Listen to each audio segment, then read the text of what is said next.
वसुदेव सुतं देवं कंस चाणूर मर्दनम देवकी परमानंदम कृष्णं वंदे जगद्गुरु। जगत गुरु श्री कृष्ण के चरणों में प्रणाम और आप सबको हृदय से नमन। गीता की महिमा। गीता हृदय भगवान का सब ज्ञान का शुभ सार है। इस शुद्ध गीता ज्ञान से ही चल रहा संसार है। गीता परम विद्या सनातन सर्वशास्त्र प्रधान है। पर ब्रह्म रूपी मोक्षकारी नित्य गीता ज्ञान है। यह मोह माया कष्टमय तरना जिसे संसार हो, वह बैठ गीता नाव में सुख से सहज में पार हो। संसार के सब ज्ञान का यह ज्ञानमय भंडार है। श्रुति उपनिषद वेदांत ग्रंथों का परम शुभ सार है। तो हमारा 10वां अध्याय चल रहा है। 18वां श्लोक हम ऑलमोस्ट पूरा समझ चुके हैं। कुछ एक दो बातें जो निष्कर्ष रूप में समझनी है वो हम देख लेते हैं। तो 18वें श्लोक में हमने क्या देखा था? क्या कहता है अर्जुन? विस्तरेण आत्मनो योगम विभूतिम च जनार्दन भूयः कथय तृप्तिर ही शृण्वतो नास्ति मे अमृतम। वो कहता है कि आप अपने योग मतलब सामर्थ्य को और विभूतियों को, दो बातें मांगता है वो, आपका योग और आपकी विभूतियां, उनको विस्तार से फिर कहिए। कह चुके हैं इतनी देर से, कृष्ण वही कह रहे हैं। सॉरी। अर्जुन कहता है विस्तार से फिर कहिए। क्यों? क्योंकि आपके अमृतमय वचन सुनते सुनते मेरी तो तृप्ति ही नहीं हो रही है। अब सामान्य अर्थ में तो कोई दिक्कत नहीं है कि भाई कृष्ण बोल रहे हैं, अर्जुन को इतना अच्छा लग रहा है कि वो कहता है कि भाई आप बोले ही जाओ, फिर से कहो, फिर कहो, फिर कहो, मेरी तो तृप्ति ही नहीं हो रही है। जैसे हमने वो देखा था ना, बुद्ध का और आनंद का एग्जाम्पल पिछली बार, कि 40 साल से आनंद उनके साथ है, लेकिन जब मृत्यु का समय आया बुद्ध का तो आनंद फूट फूट के रो रहा है। बुद्ध ने कहा भी रोने की क्या बात है, 40 साल से तू मेरे साथ है। आनंद कह रहा है अब पता नहीं कब मुझे आपके जैसे व्यक्ति का साथ मिलेगा, कब मैं ऐसा वचन सुनूंगा। तो बुद्ध ने कहा सुन कहने उसकी जरूरत ही क्या है, अब इतना तो सुन लिया तूने। यदि तूने उसको समझ लिया है, अच्छे से कर लिया है, गौर करेगा, तो तुझे अब कोई जरूरत नहीं है बार बार उसको सुनने की। लेकिन अर्जुन अभी, तो हम समझ सकते हैं कि अर्जुन अभी, उसको जो हमने दो चीजें करी ना, एक सुनना, परिचय होना किसी चीज का, और एक होना कि उसको हम जान लें। जानना जो है वो सारी गीता में इसी बात का है। तो अर्जुन का ये गलत नहीं है। एक तरीका ये भी हो सकता है कि यदि हम बार बार विभूतियों को सुनेंगे, समझेंगे, तो क्या होगा, उससे उनमें हमारी उस कृष्ण के प्रति अर्जुन को लगता है कि मेरी प्रीति बढ़ेगी। होता है ना, हम किसी की इतनी विशेषताएं देखते हैं तो हमारी उसके प्रति एक आदर, सम्मान, प्रीति, बहुत तरह का भाव पैदा होता है। तो अर्जुन को भी लगता है, और ये एक तरीका है भी। कृष्ण ने कहा भी है दूसरे अध्याय में, और दो तीन जगह उन्होंने कहा भी है ये बात, कि भाई यदि तुम इस तरह से करोगे, भक्ति दृढ़ होगी। भक्ति दृढ़ हो मतलब यदि आप भगवान की विभूतियों को सुनते हैं, भक्ति दृढ़ होती है, भक्ति दृढ़ होती है, तो फिर हमें मुक्ति की भी प्राप्ति हो जाती है। तो इसलिए अर्जुन बार बार वो करता है। तो देखिए सामान्य अर्थ तो इसका यही है। सामान्य अर्थ तो हमें कोई दिक्कत नहीं है कि अर्जुन को सुनना अच्छा लग रहा है, इसलिए वो बार बार सुनने को कह रहा है। लेकिन अब हम दो बातें समझते हैं, जो अब ऐसा तो है नहीं कि ऊपर ऊपर से जो समझ लें तब तो फिर ठीक है, ये सामान्य अर्थ हो गया, ये श्लोक खत्म हो गया। लेकिन हमें कुछ बातें ध्यान से देखनी पड़ेंगी। दो तरह की बातें होती हैं इस संसार में, है ना। कुछ तो बातें हैं जो विस्तार पूर्वक कही जाए तो हमारी समझ में आ जाती है। जैसे अर्जुन कह रहा है ना, फिर कहिए, विस्तार से कहिए। विस्तरेण बोलता है ना वो, विस्तरेण, विस्तार से कहिए। विस्तरेण आत्मनो योगम, आप विस्तार से मुझे कहिए। भूय कथय, फिर कहिए, क्योंकि मेरी तो तृप्ति ही नहीं हो रही है। तो कुछ बातें विस्तार से कही जाएं तो हमारी समझ में आ जाएंगी। कुछ बातें हैं जो विस्तार पूर्वक कही जाएं तो जितनी हमें समझ में आ रही थी वो समझ भी खो जाएगी। विरोधी लग रहा है ना सुनने में, लेकिन भाई कुछ चीजों को विस्तार की आवश्यकता नहीं होती है, गहराई की आवश्यकता होती है, समझने की आवश्यकता होती है कुछ चीजों को। तो जैसे दो चीजें बताई, ज्ञान, क्योंकि हम मोटा मोटी समझ लें, ज्ञान भी दो तरह का है, एक तो होता है परिचय और एक होता है ज्ञान। तो जो बातें परिचय की हैं, जैसे हमें किसी वस्तु का, किसी व्यक्ति का या कोई भी उसका परिचय चाहिए, तो उसको तो विस्तार से समझेंगे तो हमें वो चीजें समझ में आ जाएंगी। भाई परिचय ही तो करना है, थोड़ा और विस्तार से बताएंगे तो और चीजें समझ में आ जाएंगी। ज्यादा जितना विस्तार से बताएंगे उतना हमें उसका परिचय होता जाएगा। लेकिन जिसे ज्ञान कहा जाता है, ज्ञान का मतलब जानना। एक तो परिचय हो गया, हमने उसके बारे में जान लिया, लेकिन अनुभव करना, जानना, ज्ञान, वह हमको विस्तार से कहा जाए तो समझ में नहीं आएगा। उसके लिए हमें क्या चाहिए? ज्ञान विस्तार से नहीं होता, गहराई से होता है। ज्ञान में तो हमें ज्ञान होता है इंटेंसिव, वो एक्सटेंसिव नहीं होता। परिचय होता है एक्सटेंसिव, और जानो और जानो और परिचय बढ़ता जाएगा किसी वस्तु के प्रति, व्यक्ति के प्रति। लेकिन ज्ञान, यदि हमें उसे जानना है, अनुभव करना है, तो फिर हमें गहराई चाहिए। तो परिचय विस्तार लेता है और ज्ञान गहराई लेता है। ये एक संक्षेप में समझ लीजिए, यही फर्क है। तो अर्जुन अभी क्या कह रहा है? वो और परिचय और विस्तार और विस्तार, उसको अभी थोड़ा कहीं भ्रम में है। उसे ये समझ लेना पड़ेगा कि ये और जानने से नहीं होगा, इतना बोल दिया इन्होंने कृष्ण ने, वो थोड़ी गहराई चाहिए। वो अभी अर्जुन में अभी वो नहीं पूरा समझ पाया है। तो जो लोग ज्ञान को गहराई समझते हैं, इंटेंसिटी समझते हैं, वो लोग ज्ञान को उपलब्ध हो जाते हैं। एक छोटे से बिंदु में, एक छोटे से बिंदु में पूरी तरह डूब जाने से ज्ञान उपलब्ध होता है, और बड़ी दूर तक भटकते रहें तो विस्तार उपलब्ध होता है। बहुत सी बातें हम जान सकते हैं, फिर भी जानने से, असली जानने से हम वंचित रह जाएंगे। सुकरात का नाम आप सबने सुना होगा। सुकरात ने मरने से पहले कहा था कि जब मैं बच्चा था तो मैं समझता था कि मैं सब कुछ जानता हूँ। बच्चे सब कुछ जानते हैं, उन्हें कभी डाउट नहीं होता कि मैं ये नहीं जानता, मैं वो नहीं जानता। बच्चे बच्चे को लगता है मैं सब कुछ जानता हूँ। जब जवान होते हैं हम, तब पता चलता है कि नहीं, कुछ चीजें हैं जो मैं नहीं जानता, क्योंकि नई नई चीजों से हमारा परिचय होता है, हम जान, तो तब हमको पता चलता है कि नहीं मैं कुछ चीजें हैं जो मैं नहीं भी जानता हूँ। लेकिन यदि सही रूप में हम वृद्ध होते हैं, जानकारी अच्छे तरह से, तब हमें पता चलता है कि अरे हम तो कुछ भी नहीं जानते। बच्चा कहता है मैं सब कुछ जानता हूँ, जवानी में पता चलता है कि हम कुछ जानते हैं, कुछ नहीं जानते। बुढ़ापे में यदि सचमुच जैसा सुकरात ने घोषणा की कि मैं तो कुछ भी नहीं जानता, क्योंकि जब हम ज्ञान के थोड़ा नजदीक पहुंचते हैं जान, तो हमें पता चलता है कि ये तो कुछ भी नहीं है, मैंने तो जाना तो कुछ भी नहीं है, खाली संग्रह किया है, ज्ञान, जानकारी बटोरी है। मैं जाना तो कुछ भी नहीं हूँ, अनुभव तो मैंने कुछ भी नहीं किया है। बच्चे क्यों कहते हैं कि सब जानते हैं? क्योंकि उन्हें अपने अज्ञान का पता ही नहीं होता है। उन्हें ये नहीं पता होता कि मैं जानता नहीं हूँ, उन्हें तो लगता है मैं सब कुछ जानता हूँ, इसलिए उन्हें कोई प्रॉब्लम नहीं होती, कोई बेचैनी नहीं होती। जवान होते होते आदमी को दिखता है कि मेरी तो जानने की सीमाएं हैं, अभी तो इतना सारा है, ये भी, तो उसको वो फर्क पड़ जाता है। वृद्ध आदमी यदि ठीक से समझाए तो उसे पता चलता है कि अरे मैं तो कुछ भी नहीं जाना, जिंदगी खत्म होने को आ गई, ज्ञान तो मुझे किसी भी चीज का नहीं हुआ, मैंने खाली परिचय परिचय इकट्ठे किए हैं। तो ये सुकरात को अनुभव हो गया, वो तो सच्चा एक व्यक्ति था।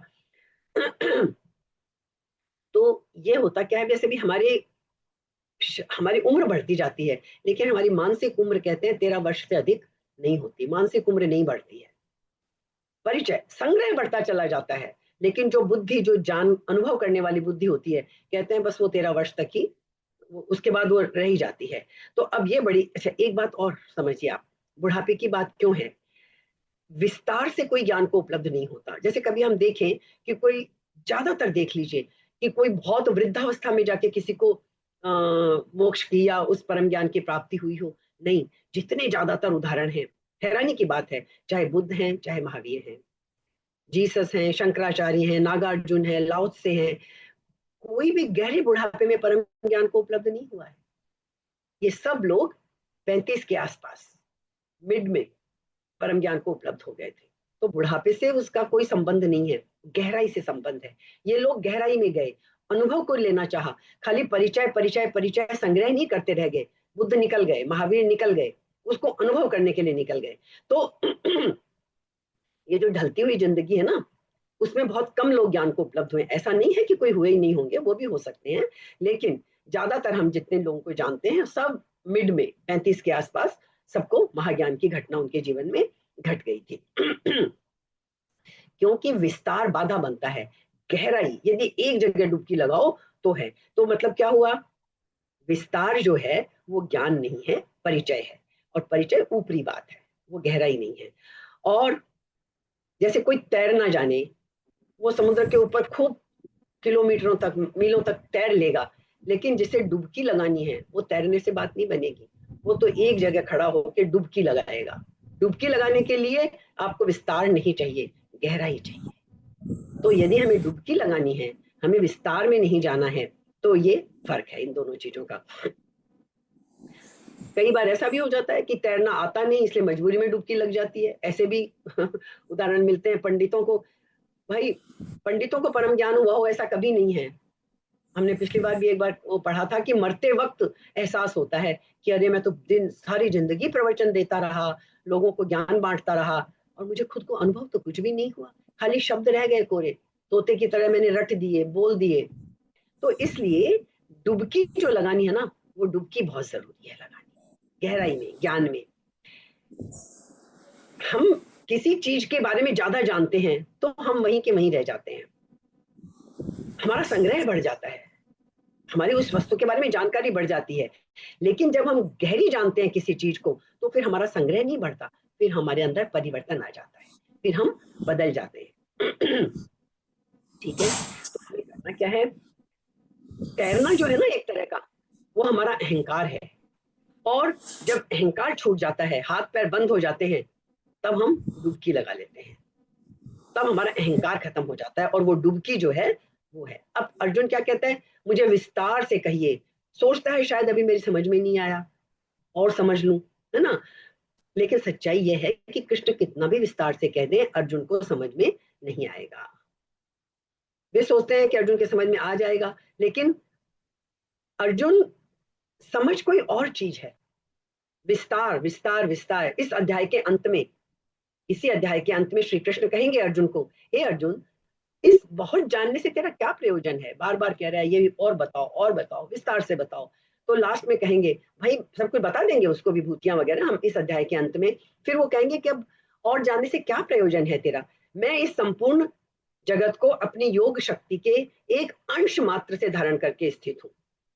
तो समझ के लिए दूसरे ने कितना बताया ये मूल्यवान नहीं है, समझ के लिए कितना स्वयं को बदला हमने, कितने हम नए बने, ये महत्वपूर्ण है।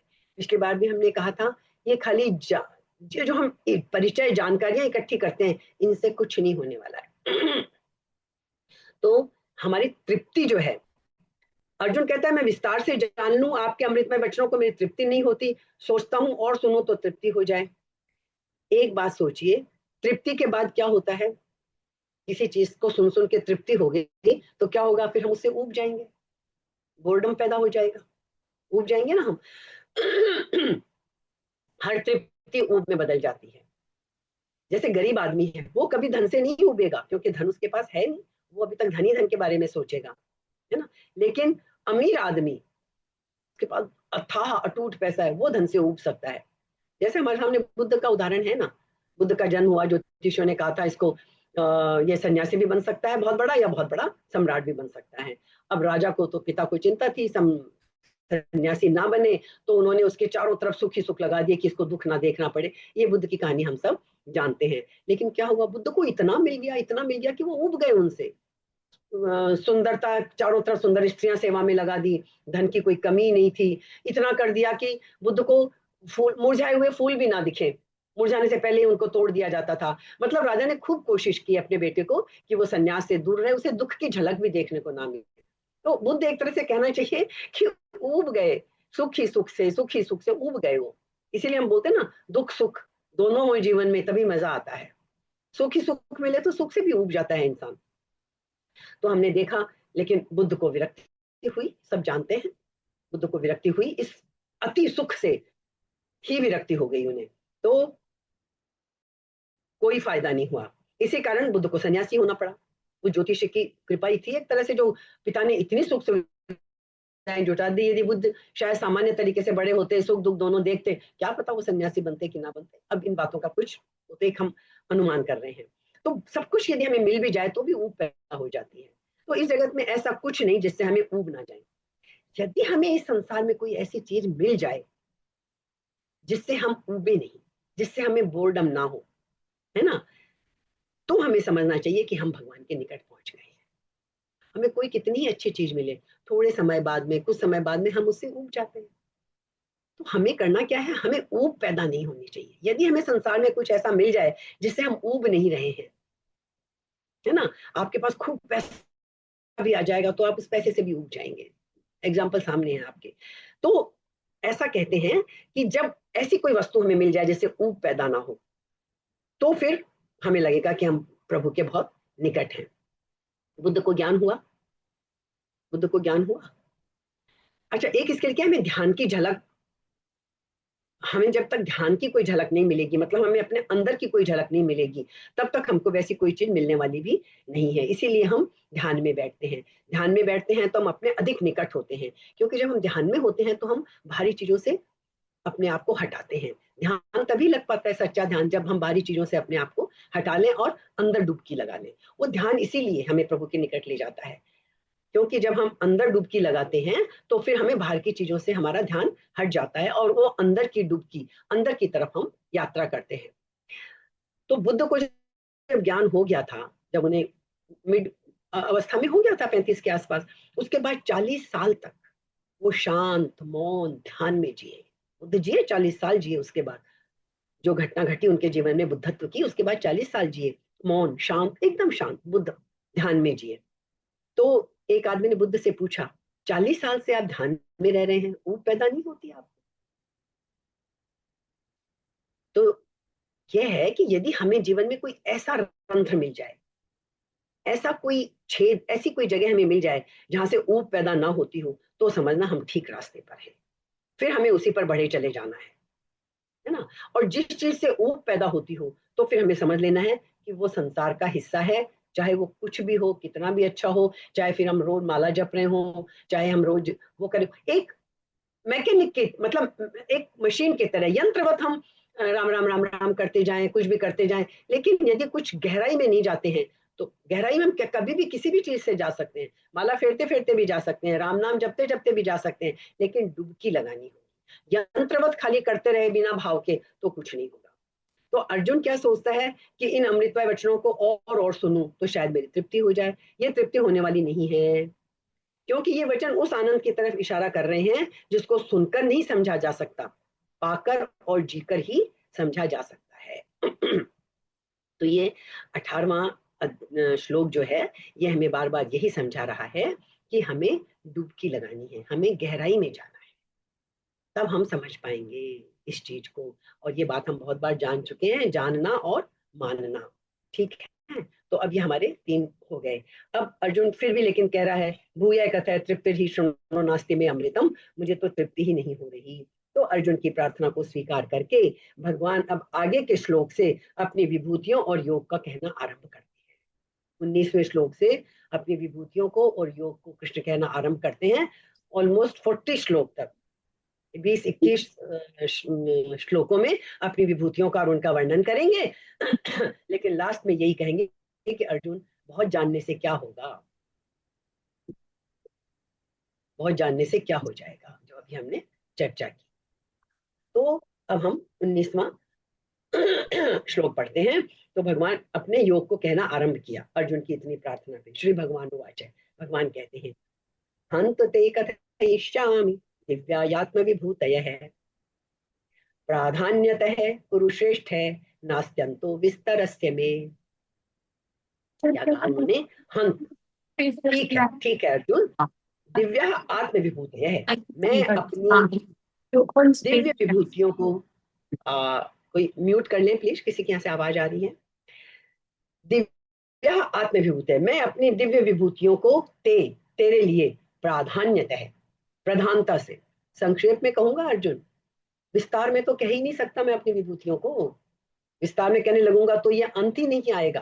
मैं संक्षेपतः, प्राधान्यतः, प्रमुख रूप से, संक्षेप से मैं तुझे कहूंगा, कथयिष्यामि, क्योंकि कुरुश्रेष्ठ, हे कुरुश्रेष्ठ, मे विस्तरस्य अंतः नास्ति, मेरे विस्तार का तो अंत ही नहीं है, विस्तार से कैसे कहूंगा मैं तुझे संक्षेप से ही कहूंगा। तो अब क्या कहा, योग और विभूति कहने के लिए अर्जुन की जो प्रार्थना है उसको उन्होंने हंत हंत अव्यय से स्वीकार करते हुए भगवान ने कहा, मैं अपनी दिव्य, अलौकिक, विलक्षण विभूतियों को तेरे लिए कहूंगा। योग की बात भगवान ने आगे 41वें श्लोक में जाके कही है। अभी 19 से लेके 40 तक अब जो आप पढ़ेंगे ना, हम उनमें सब में भगवान ने अपनी विभूतियां बताई हैं। जैसे खाली एक बता देते हूँ मैं आपको, अहम आत्मा गुडाकेश सर्वभूताशय, मैं ये हूँ, मैं ये हूँ, मैं ये हूँ, इसमें मैं ये हूँ, ये सारी चीजें जो आप विभूतियां आप देखते हैं ना कि वृष्णि वंशियों में वसुदेव पुत्र हूँ, आप सुनेंगे कृष्ण खुद बोलेंगे कि वृष्णि वंशियों में मैं वसु, जो जो जिस जगह श्रेष्ठ है, द्युतम छलयतास्मि, छल करने वालों में मैं जुआ हूँ, तेजस्वियों में मैं तेज हूँ, ये इस तरह की सारी चीजें विभूतियां कृष्ण अपनी 40वें श्लोक तक यही बताएंगे। योग की बात भगवान ने आगे 41वें श्लोक में जाके कही। अर्जुन दो बातें पूछते हैं ना, विभूति और योग, तो ये विभूतियों का वर्णन उन्होंने 40 श्लोक तक विभूतियां ही विभूतियां बताई हैं, जो अब हम 19वें से शुरू करके 40वें तक समझेंगे। दिव्या कहा उन्होंने अपनी, दिव्या कहने का मतलब है कि जिस किसी वस्तु, व्यक्ति, घटना में जो कुछ विशेषता दिखती है वह भगवान की ही है, जो कुछ विशेषता दिखती है वह भगवान की है, इसलिए उसको भगवान की ही देखते हैं यदि हम, तो फिर वो दिव्यता है। और वस्तु, व्यक्ति आदि को देखना अदिव्यता है, वो लौकिकता है, जो कि हम सब करते हैं। यदि हम हर वस्तु में, हमने एक बार ये चर्चा की थी कि ये भी एक तरीका है ईश्वर को पाने का, कि हमें जो कुछ भी दिखता है, जो कुछ भी हमें विशेष दिखता है, अच्छा दिखे, बुरा दिखे, कुछ भी दिखे, हम उसमें सब में उसको ईश्वर की विशेषता मान के देखना शुरू कर दें, तो फिर हमें हर जगह ईश्वर ही ईश्वर दिखेगा, फिर हमें और कोई फर्क पड़ेगा ही नहीं। तो वस्तु, व्यक्ति आदि को देखना, लेकिन यदि हम तो वस्तु, व्यक्ति, परिस्थिति, घटना, इन्हीं में उलझे रह जाते हैं, वीवीजीपी जिसे हम बोलते हैं, व्यक्ति, वस्तु, घटना, परिस्थिति, हम तो इन्हीं में उलझे रह जाते हैं, हम इनसे ऊपर उठ ही नहीं पाते हैं, हम डुबकी लगा ही नहीं पाते हैं अपने अंदर। वो डुबकी लगानी बहुत जरूरी है, उस गहराई में जाना जरूरी है। अब गीता है, देखिए गीता यदि हम बस ऐसे ही पढ़ते चले जा रहे हैं, पढ़ते चले जा रहे हैं कि बस अच्छा लग रहा है गीता सुनना, अरे गीता में तो ये बात बड़ी अच्छी कही है, बस अच्छी लग रही है और पढ़ते हैं, चलो अभी पता नहीं 18 अध्याय तक पढ़ेंगे तो पता नहीं क्या मिल जाएगा और विस्तार हो जाएगा, फिर गीता हमारे लिए बहुत बड़ा काम नहीं करने वाली है। हम अब तक जितना पढ़ चुके हैं उसका कोई एक श्लोक उठा लीजिए, उस श्लोक का चौथा हिस्सा उठा लीजिए, दूसरे अध्याय का किसी भी का कोई एक श्लोक का चौथा हिस्सा उठा के भी यदि उसकी गहराई में डूब जाएंगे तो देखिए गीता तो हमारी संपूर्ण हो गई वहीं पे। कोई एक श्लोक, दूसरा श्लोक में, दूसरा अध्याय में बार बार इसलिए कहती हूँ कि वहां सारा सारा ज्ञान भरा पड़ा है, उसका विस्तार है आगे सारी गीता में, है ना। इसलिए कोई एक श्लोक भी छोड़िए, आधा भी छोड़िए, है ना, जैसे बस उसका चौथा ही श्लोक भी यदि हमने गहराई में डुबकी लगा ली, उसमें समझ लिया, तो गीता भी यदि हमने खाली एक आदतवश, अरे अच्छा लग रहा है चलो देखते हैं 11वें अध्याय में क्या, अरे चलो 12वें क्या, 18 तक क्या मिल जाएगा, वो विस्तार हो जाएगा। हमें तो डुबकी लगानी है, अनुभव करना है, और एक ही क्राइटेरिया है उसका, कोई मुश्किल काम नहीं है, हमें दूसरा कोई नहीं बताएगा। दूसरे के लिए तो हम ऊपर से संतोषी दिख सकते हैं, बहुत लोग हैं ऊपर से बड़े संतोषी दिखते हैं, लेकिन एक बात ध्यान रखिए कि जो भगवान के रास्ते पे चल पड़ा है वो कभी संतोषी नहीं होगा। संतोष, हमें ये लगेगा कि ये तो बड़ा संतोषी व्यक्ति है, इसको तो ना धन की परवाह है, ना कोई मान की परवाह है, ना पद की, ना प्रतिष्ठा की, ये तो किसी चीज से इसको तो फर्क ही नहीं पड़ता, ये तो महान संतोषी जीव है। लेकिन जो आत्म ज्ञान के रास्ते पे चल रहा है, जिसने आत्मज्ञान पा लिया, वो तो परम संतोष में पहुंच गया, लेकिन जो अभी आत्मज्ञान के रास्ते पे चलना चाहता है, चल रहा है, वो कभी संतोषी नहीं होगा। अभी उसके अंदर एक गहरा असंतोष पैदा हो गया है, क्या, किस चीज का, उस आत्म साक्षात्कार का असंतोष, उस भगवान को पाने का असंतोष, असली ज्ञान में डुबकी लगा के अपने अंदर परिवर्तन महसूस करने का असंतोष। तो जो जितना सचमुच धार्मिक है कोई व्यक्ति, वो उतना ही असंतोषी होगा। हमें संतोषी दिखेगा क्योंकि हमको जिन चीजों की चाहना रहती है, धन, वैभव, मान, सम्मान, पद, प्रतिष्ठा, इन सब की, उसको उन चीजों में कोई रुचि नहीं है, तो हमें लगेगा अरे ये तो बड़ा संतोषी है, इसको तो कोई चीज की इच्छा ही नहीं है। लेकिन हम गहराई में जाएं तो उसको बड़ा संतोष है, क्योंकि उसे ईश्वर को पाना है। वो जो असंतोष है, और वो असंतोष हुए बिना कोई व्यक्ति धार्मिक हो भी नहीं सकता, वो असंतोष होना बहुत जरूरी है। इसलिए हमें वो असंतोष चाहिए। तो अब ये क्या है, जो अब हम 19वें पे आ गए हैं फिर से, प्राधान्यतः कुरुश्रेष्ठ नास्तं। अब यदि हम भगवान की दिव्यता ही देखने लग जाएं तो फिर ठीक है, हमें हर चीज में भगवान ही दिखने लग जाएगा। अर्जुन ने कहा कि भगवान आप अपनी विभूतियों को विस्तार से पूरी की पूरी कह दें। तब भगवान कहते हैं कि मैं अपनी विभूतियों को संक्षेप से कहूंगा भैया, विस्तार विस्तार तो कह ही नहीं सकता, क्योंकि मेरी विभूतियों का तो अंत ही नहीं है। आगे 11वें अध्याय में, अभी हम 11वां अध्याय आएगा, जब अर्जुन बड़े संकोच से कहता है कि मैं आपका विश्व रूप देखना चाहता हूँ। 11वें अध्याय में भगवान अपना विश्व रूप दिखाएंगे उसे, है ना। तो अगर मेरे द्वारा वह रूप देखा जाना शक्य है, पॉसिबल है, तो दिखा दीजिए। तो भगवान कहते हैं पश्य में पार्थ रूपाण, पश्य, अर्जुन देख मेरे रूपों को। 11वें अध्याय के 5वें श्लोक में कहेंगे, और फिर वो अर्जुन को अपने अंदर क्या क्या दिखा देंगे, वो देखना भी एक अपने आप में सोच के ही बड़ा रोमांच होता है। तो अर्थात तू मेरे रूपों को देख ले। रूपों में कितने रूप, क्या 2-4 रूप है? नहीं नहीं, सैकड़ों हजारों रूपों को देख अर्जुन तू। इस प्रकार यहाँ अर्जुन के विस्तार से विभूतियां कहने की प्रार्थना सुनकर भगवान संक्षेप से विभूतियां सुनाने की बात कहते हैं, और वहां अर्जुन के एक रूप दिखाने की प्रार्थना सुनकर भगवान सैकड़ों हजारों रूप देखने के लिए कह देते हैं। यहाँ वो कह रहा है विस्तार से कहो, तो भगवान कहते हैं नहीं नहीं, संक्षेप में कहूंगा। वहां अर्जुन कहता है अपना रूप दिखा दीजिए, भगवान कहते हैं एक नहीं, तू ले सैकड़ों देख, हजारों देख। ठीक है, बड़े आश्चर्य की बात है। सुनने में तो आदमी बहुत सुन सकता है, पर उतना नेत्रों से देख नहीं सकता। बहुत गहरी बात है हमारे लिए देखना। नेत्रों से हम बहुत कुछ कर सकते हैं, लेकिन फिर भी नेत्रों की क्षमता कम है सुनने की अपेक्षा। देखने की शक्ति कानों की अपेक्षा सीमित होती है। फिर भी जब अर्जुन ने संपूर्ण विभूतियों को सुनने में अपनी सामर्थ्य बताई, तो भगवान ने संक्षेप से सुनने के लिए कहा। और जब अर्जुन ने एक रूप देखने में नम्रता पूर्वक अपनी असमर्थता प्रकट की, तो भगवान ने क्या कहा कि नहीं, तू खूब देख। इसका कारण यह है कि गीता में अर्जुन का भगवत विषयक ज्ञान उत्तरोत्तर बढ़ता जा रहा है, बढ़ता जा रहा है ना धीरे धीरे अर्जुन का।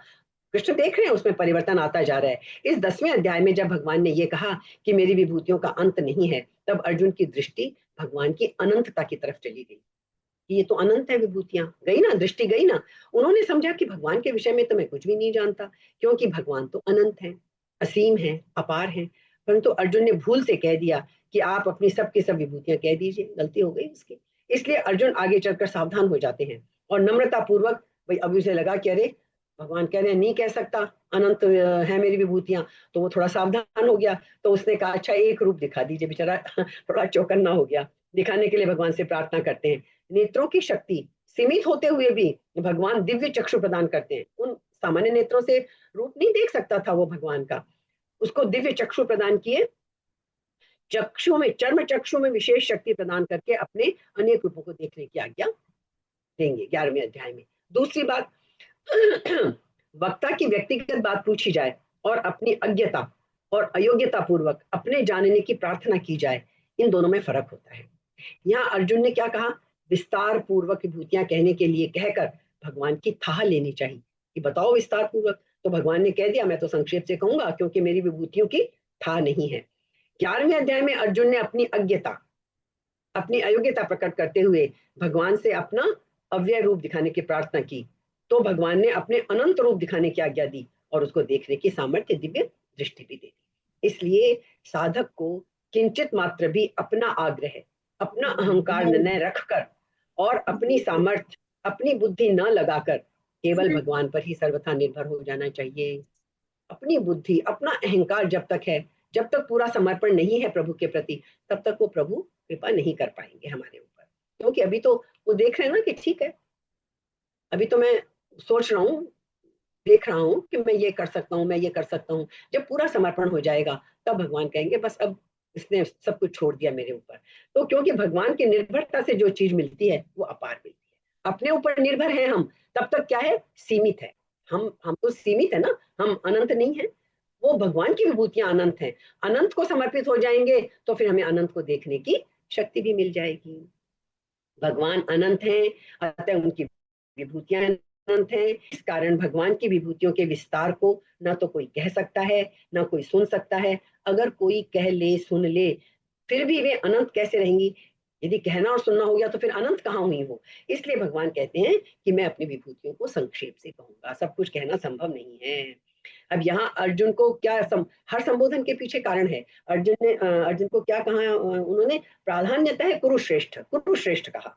श्रेष्ठ कहने में भगवान का तात्पर्य है कि तेरे मन में मेरे को जानने की इच्छा हो गई है, अब तेरे मन में मेरे को जानने की इच्छा हो गई है अर्जुन, इसलिए तू श्रेष्ठ है। तो ये हमारा 19वां जो श्लोक है, हमने इसका अर्थ समझ लिया। थोड़ा सा इसको और समझ लेते हैं हम। देखिए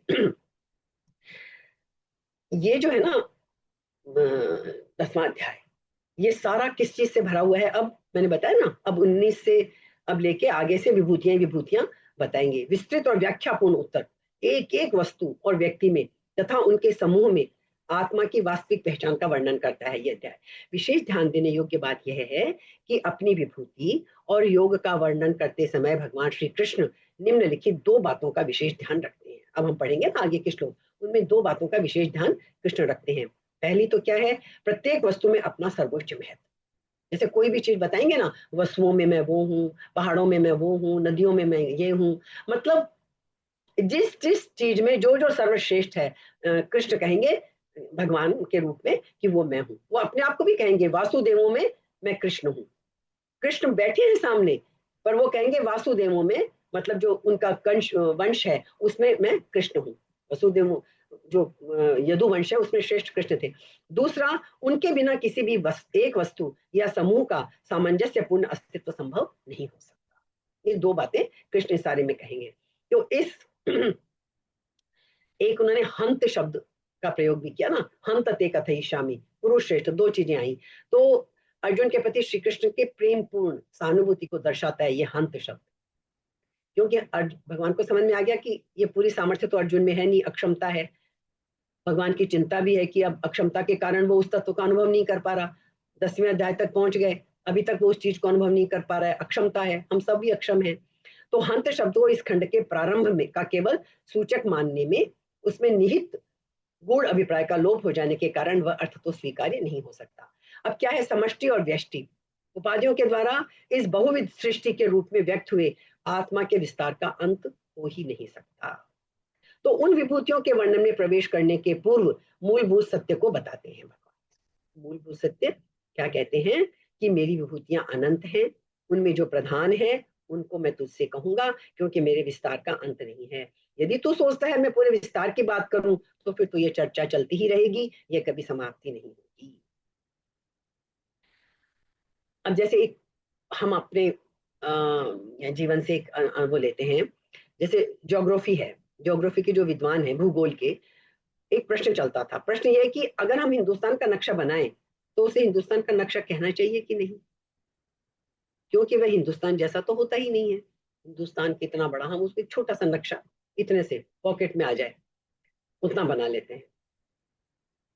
हिंदुस्तान का नक्शा हो या किसी एक शहर, बंबई, कलकत्ता, दिल्ली का नक्शा हो, उसके जितना बड़ा होना चाहिए यदि सचमुच हर चीज को देखना है, करना है तो हम, लेकिन वो तो पॉसिबल नहीं है।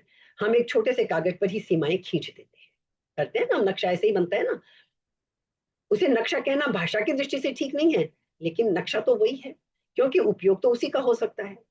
और नक्शे का उपयोग इतना है कि वह वास्तविक की तरफ इशारा कर, नक्शा वास्तविकता नहीं है पूरी, वास्तविकता की तरफ इशारा करता है नक्शा, कि यहाँ ये इस तरह से। तो नक्शा हमें वास्तविकता की तरफ इशारा करता है।